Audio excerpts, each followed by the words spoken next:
Alright, and welcome back to my Let's Play of Shadowrun Returns here on my channel, Out of Vista. We're here in the, what is this place called? The Seamstresses Union.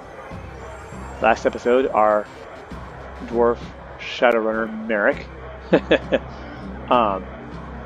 explored his way around this place, talked to the people, the denizens, the bartender Cherry Bomb, the bouncer here, Mr. Cluey, and the owner of the place, Mrs. Kubota.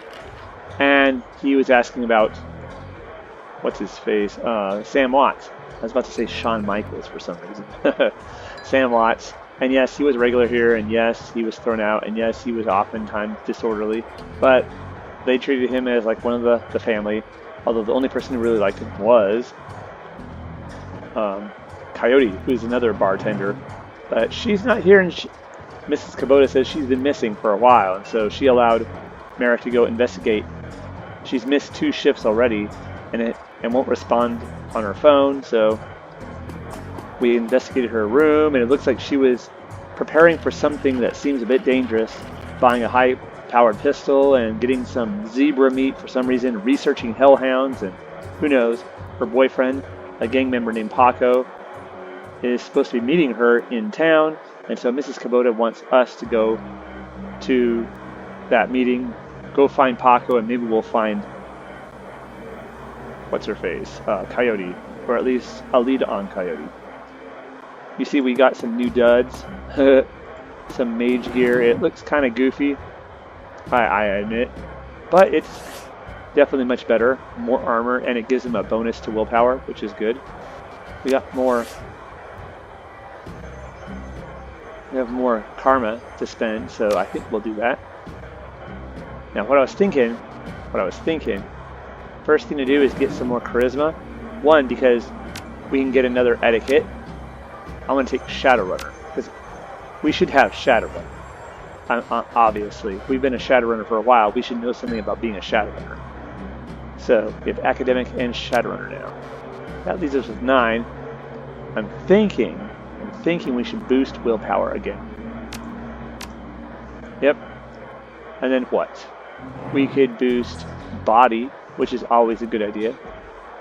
I think we'll do that, in fact. There we are. Cool. Now let's look at our slots. Yep, we bought some more spells. We're a little bit better armed, or equipped, if you like. So yeah, let's go.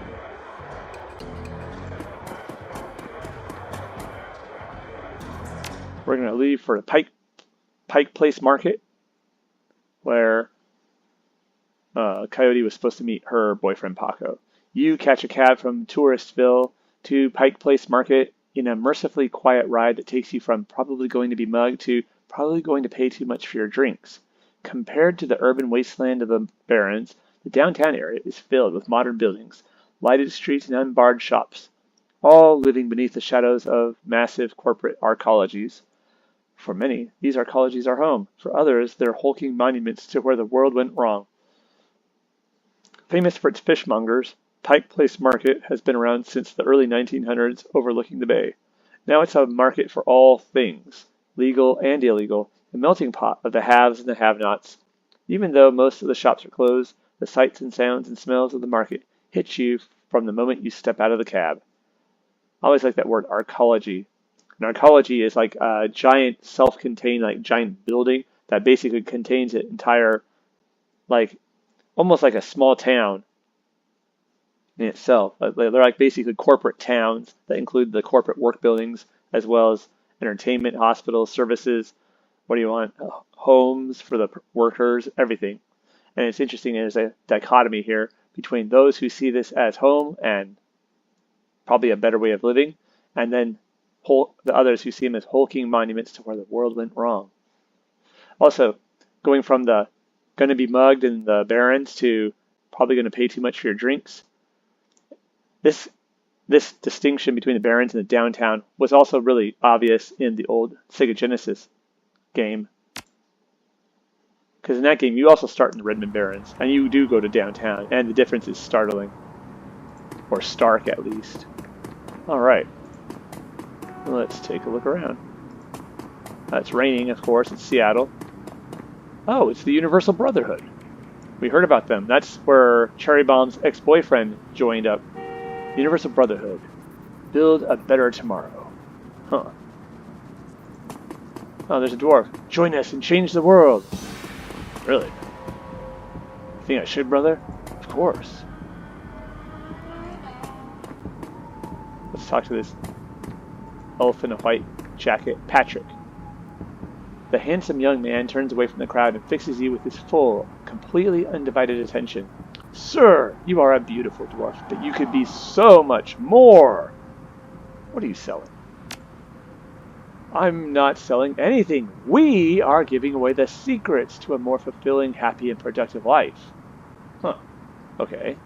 You know, Merrick's a rather curious one. He's an academic, so he doesn't... He's like, sure, but, you know, I kind of want to know what this is about. And besides, we heard something about the Universal Brotherhood. Maybe it could help us to know something about their dealing. Okay, I'll bite. What are the secrets to a more happy, fulfilling, and productive life? The first step is to simply come and listen. Tomorrow night, Lynn Telestrian will be speaking about the importance of family in the sixth world. Please join us tomorrow, and the secrets to a better life shall be revealed to you. He smiles and turns back to the crowd. Alright, well. Huh. Well, there's that Lynn Telestrian again. We heard about her a couple times now. I think that dude Shane, Cherry Bomb's old boyfriend, was saying something about her giving a talk. Refurbished flowers for sale. Don't have any use for flowers at the moment, thanks. Synth juice for sale, just fab today. Yeah, I don't need synth juice, brother.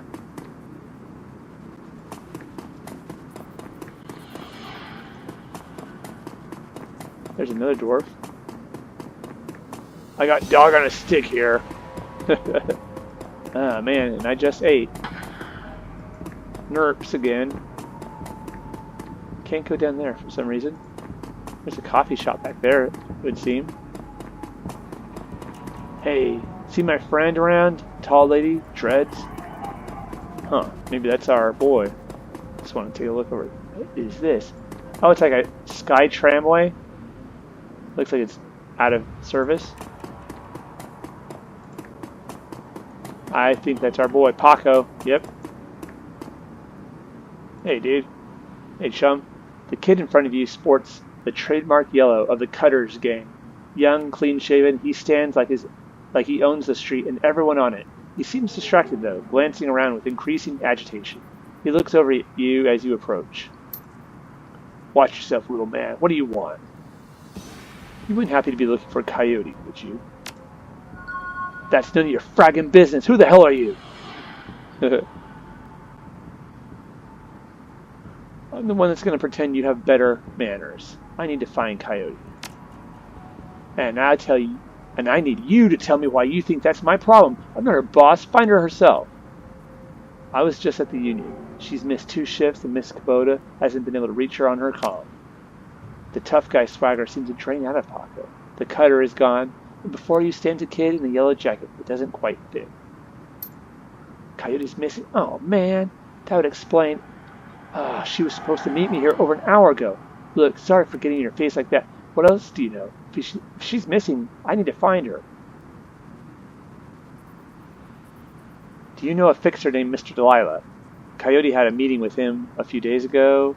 Or ever heard of a place called Mari's Meat Market? Coyote had a recipe for some zebra meat. Let's start with this. This seems a little bit more. Mr. Delilah? I know of him, sure. Blake doesn't allow the Cutters to take side gigs, though, so I got no reason to deal with him. Coyote hasn't said anything about taking new work. Wait a minute. Oh, Trek! I know where she went. Damn it. Why couldn't she wait it? Damn it! Paco, slow down. Where did she go? The Royale Apartments. Landlord Stevie J runs a drug ring out of that hellhole.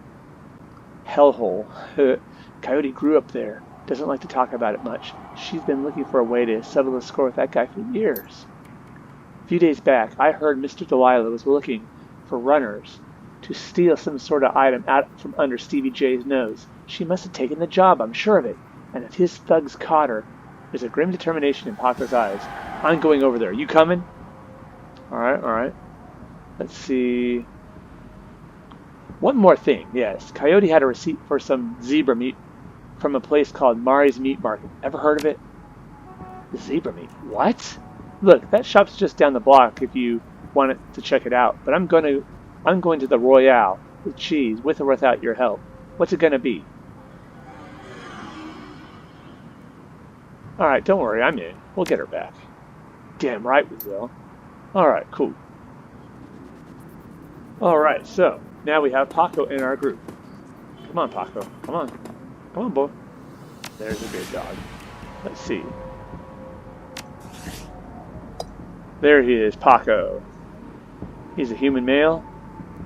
He's got some points in close combat, throwing weapons, some range damage, range combat, pistols, shot submachine guns, and dodging. He's got 1 point in biotech. He's got 40 hit points. He doesn't have any cyber gear. Interesting. Alrighty. Let's see. Can we give this to Paco? I don't know how. Can we switch gear from one? Huh. Oh, no.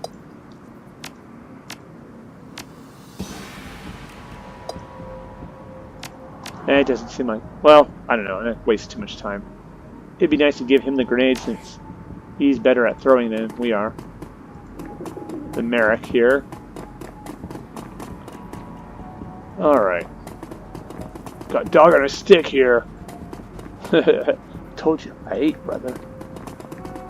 Oh, there's somebody. Ah, Mari's Meat Emporium. Let's talk to Manny. The small meat stand presents an enormous diversity of dead animals, from cow and canine to the exotic and paranormal. The pictures on the back of the stand feature a much older version of the man in front of you. As soon as he notices Paco, the proprietor's eyes become hard and angry. What do you want? You know we can't afford more. Relax, man. My friend just has a question. Everything cool here? Yeah, everything's swell. Manny continues to stare daggers at in Paco's direction. The name's Manny. What do you want now? Let's see. Why would someone want to buy zebra meat for? Some people eat it, but I wouldn't recommend it. Tough as nails. We mostly sell it to corp security teams who use it to reward their hellhounds. The flamers go crazy for that stuff for some reason. Oh, Trek. That's why Coyote wanted zebra meat. Everyone talks about the pet hellhound Stevie J keeps locked up somewhere in the Royale. And if she never picked it up. Whatever. Anything else? Do you know someone named Coyote? Nope. I don't go in much for that shaman stuff.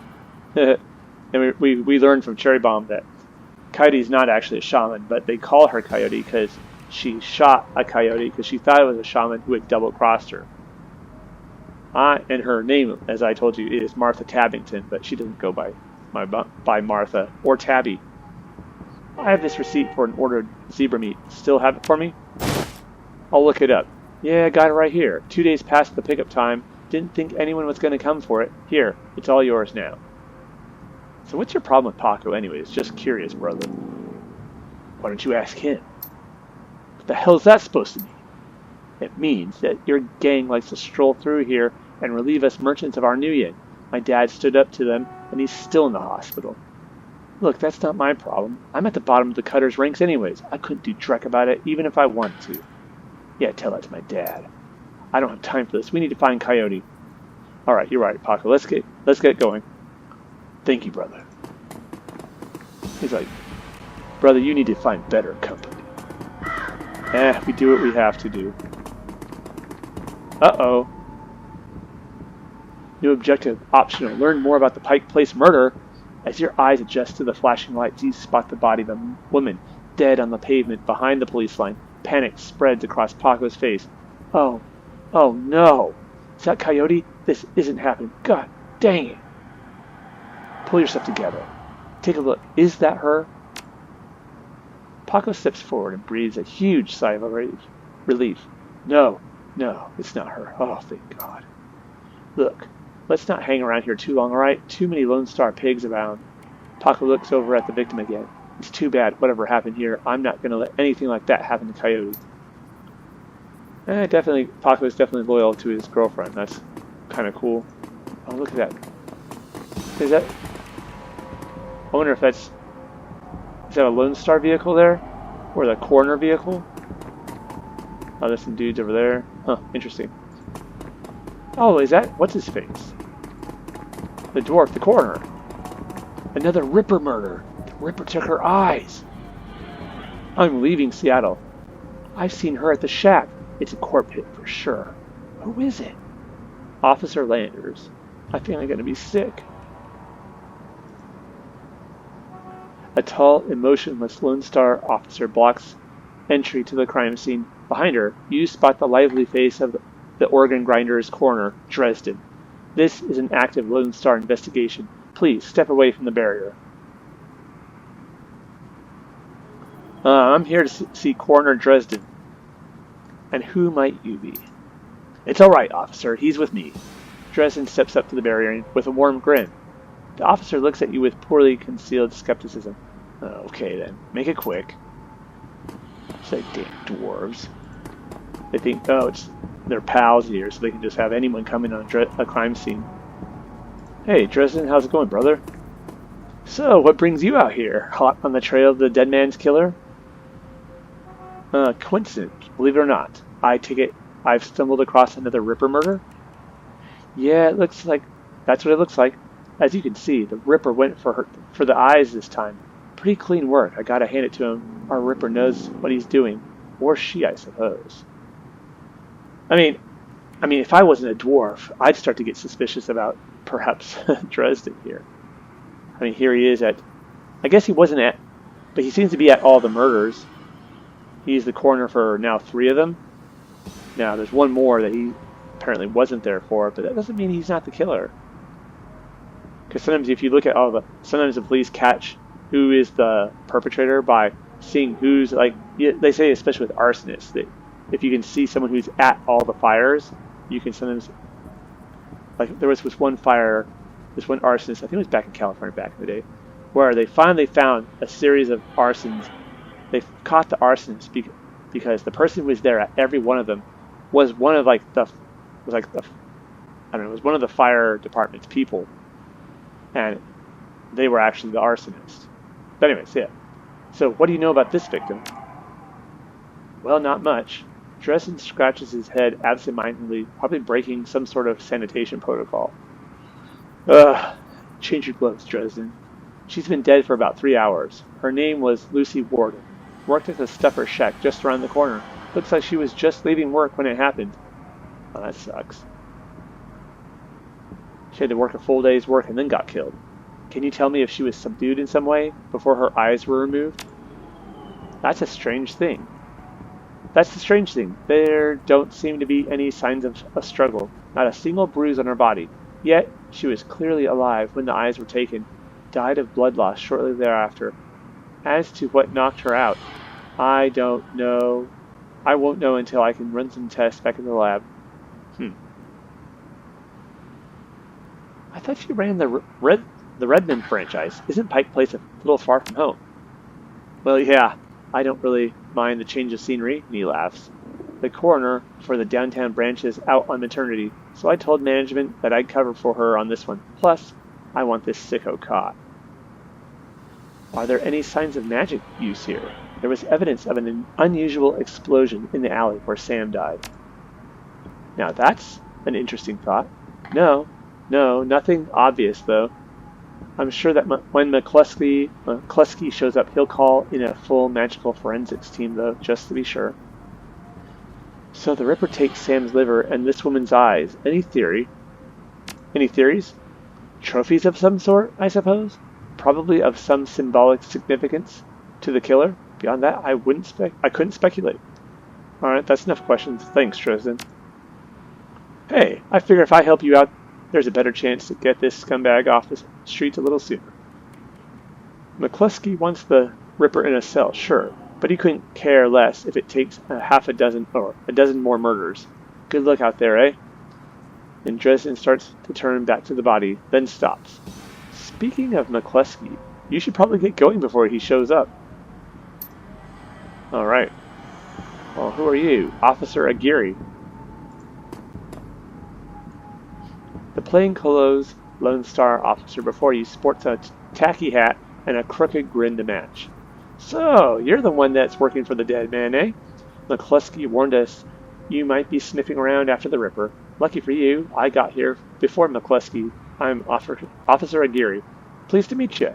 Now, seeing as this crime scene is going nowhere fast, what can I do for you? So, what can you tell me about the murder that took place here? Not much, really. We know it was about 3 hours ago. We know that her eyes have been surgically removed. Didn't need Dresden to figure that much out. He's been looking at the body, though, so he might have more. Me, I've been scanning the rest of the scene and looking for witnesses. No luck so far. Damn Ripper might as well be a ghost. I take it that you and McCluskey don't exactly see eye to eye. Of course, he's an orc. He's much taller. Let's just say McCluskey and I have conflicting interests. Do you have any leads on the Ripper that I should know about? Ha! Plenty if you ask McCluskey, but the truth is, we're as clueless as you probably are. Huh. Alright, well, thanks for your time, officer. Hey, hold on a minute. You haven't put in a donation to the Lonely Orphans Fund. The Lonely Orphans Fund? Yeah, you see, you make a contribution to the fund. I put you on the list and let you know the next time we find any orphans that you might be interested in. Ah, so if we give him some money, he'll inform us if they get any leads. Well, you know, we're Shadowrunners. We're not going to accuse him of being crooked. We basically, in some ways, are crooked ourselves. We're not crooked. We're, in a way, Shadowrunners are just straight up criminals, in a way. But anyways, well, I'm always interested in finding out about new orphans you discover. Excellent. Shall we say 300 new yen? Do I not have enough money? Oh, crap.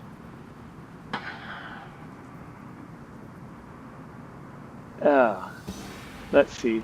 Even 100 new yen would make a big difference to an orphan these days. Hay makes a face. Yeah, well, some orphans have more expensive taste than others. 200, you can take it or leave it. Deal. Give Officer Aguirre the new yen and your comlink code. His face splits into a wide grin. Excellent. I'll start an account for you. We get any useful new leads on the Ripper, I'll give you a call. Now, I better get back to work before McCluskey shows up. See you around. Alrighty. So yes, he will give us some clues. Oh, there's someone, an elf. I mean, I guess we can talk to elves in public. It's not too gauche. Ugh. The elf standing before you may quite possibly be the ugliest elf you've ever seen. His meticulously clean lab coat, format jacket, and old-fashioned bow tie give him the look of an undertaker from centuries past. He notices you approach and locks eyes with you, smiling a thin, unnerving smile. Hello there, stranger. Might I inquire, do you know which organ grinder's facility this body will be removed to? That's a weird question.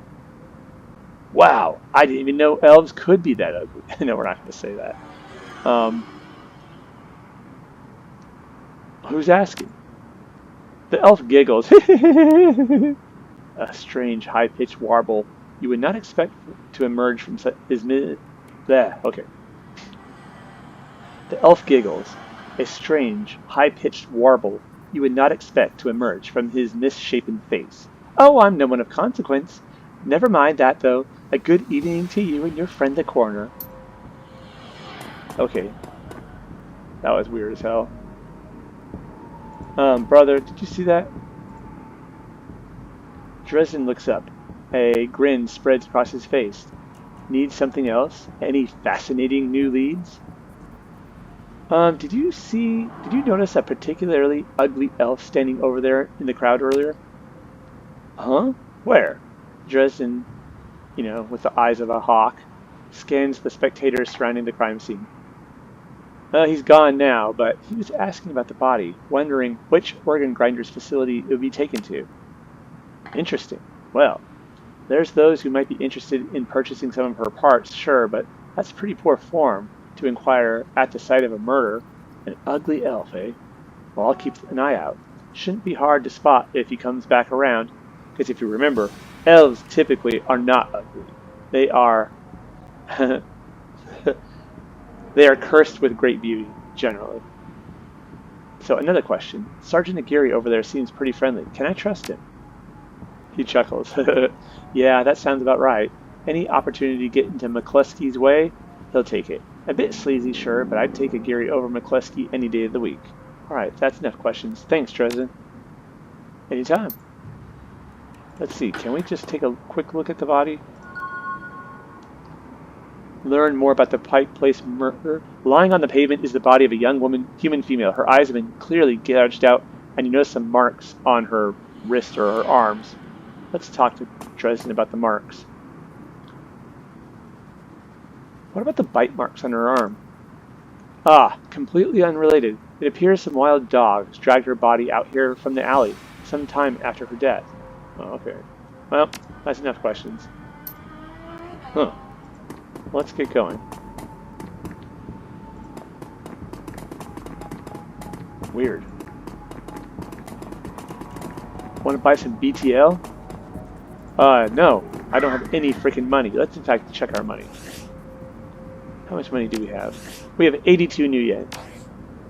I spent a lot of my new yen buying spells and equipment last episode, so we're gonna have to be frugal for a while.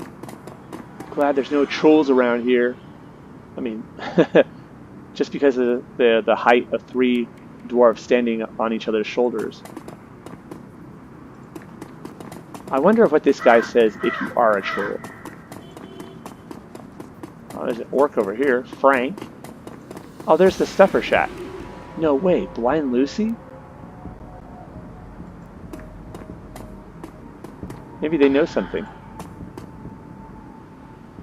The orc before you wears the standard Stuffer Shack employee getup. The uniform is well kept and well fitted, but the tears streaming down his large, crooked face do little to improve his appearance. He does not seem to notice your approach. Hey, what's with you? Oi, friend? No, I take it you knew the victim. Yeah, what's it to you?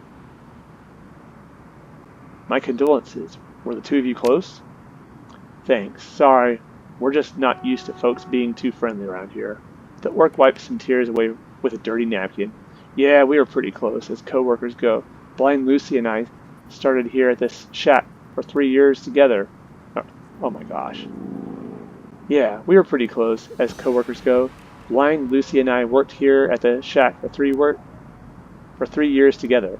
Started on the very same day. Blind Lucy? Well, Lucy wasn't completely blind, but she was legally blind. She had to wear these huge glasses and hold things right up to her face. She got new eyes about a year ago. And her eyes were taken. Interesting. Any idea how she scored the new eyes? No, she wouldn't talk much about it. Just called it her stroke of good luck. I guess that luck ran out. Weird. Have you seen anyone strange in the store lately? I see weird stuff every day. It's a Stuffer Shack. But no, nothing stranger than usual. Did she have any enemies? Well, I'm not sure. I know she had an ugly breakup with her boyfriend after getting those new eyes put in. The guy was pretty upset for some reason and wouldn't leave Lucy be until she filed for a restraining order. That all seemed to die down a while ago, though. Well, when was the last time you saw her? Here at the shack earlier today. I think she was heading to the market to meet a friend. Hell, I was going to join her on the way home, but we got some last-minute customers. That's all I needed to know. Thanks for your help. Sorry for your loss. Hey, wait. You wouldn't happen to be part of the investigation, would you? I am. Why? Well, Lucy had this necklace, an intricate little carving of a dragonfly on it. Wore it every day. Said her mom gave it to her when she left Denver. Anyway, you know how Lone Star is. All of her stuff will be bagged and placed in an evidence locker until the seventh world awakens. I just thought, I just thought if you could somehow get that necklace back before Lone Star cleans everything up, I could send it back to her family. I feel like I owe her that much. Alright, I understand. If I can find it at the scene, I'll bring it to you. Thank you for your help, friend. You know where to find me. Alright. Well, Paco, we'll be on it. Don't worry. I'm sure 15 minutes more delay won't cause any problems. Well, it might, actually.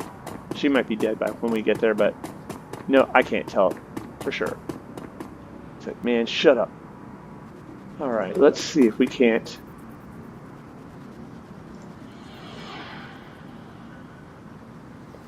You scan the ground near Lucy's body and spot a small wooden object, mostly hidden beneath the dead woman's hair.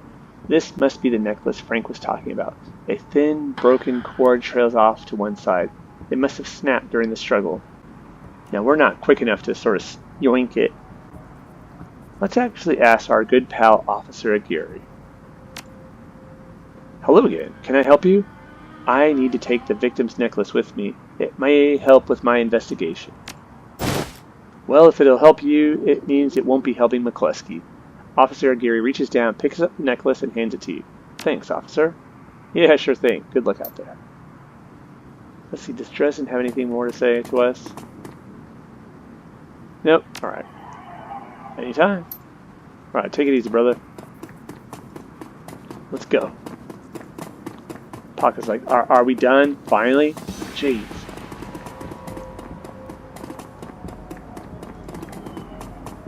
Yes, yes. Let's give this orc the necklace. Yo, Frank. Frank looks up as you approach. Were you able to find Lucy's necklace? I've got it right here, Frank. You can send this to her family now. As he takes the necklace from you, you can sense a weight lifting from his shoulders. Oh, I am glad I can do this much for Lucy at least. Thank you, friend. I owe you. Yeah, happy to help. Alrighty. Oh, here's our goal right there. There's somebody over here. A junkie. Maybe maybe they've seen something. Oh wait, chum. Hey guy, you got any extra nuyen? Just need some sucrozum from the shack over there. Man, we have almost no money, so yeah, sure. Here's 10. Nutri-Soy cakes will feel even longer. Ah, thanks, chummer. No worries there, chum. Now, I think if you tell him to get lost or whatever, you can actually fight that dude, but who needs to fight him? We're here to go to the Royale with cheese, not deal with that dude. And so here we are at the Royale with cheese, but I think we will. I'm sorry, I'll quit saying that. Possibly, probably not. But I think next time we will go inside and take care of business there, which means I want to say thank you for joining me for this episode of my Let's Play of Shadowrun Returns here on my channel, Idle Wisdom. Hey, look at that, pipe is busted. It's like leaking all over the street, or the sidewalk anyway. More NERPs. I wonder what a NERPs is. What's that say? Apartment for rent. Huh. I don't think I want to rent apartments here. But yeah, so next time we will go in and see if we can't save Coyote. Hopefully it's not too late. If you're enjoying the Let's Play, or the series, or at least this video, please give it a like. And if you have any thoughts or observations, leave a comment. And if you've not yet subscribed to my channel, I'd ask that you consider doing so. I really appreciate it. So take care, y'all.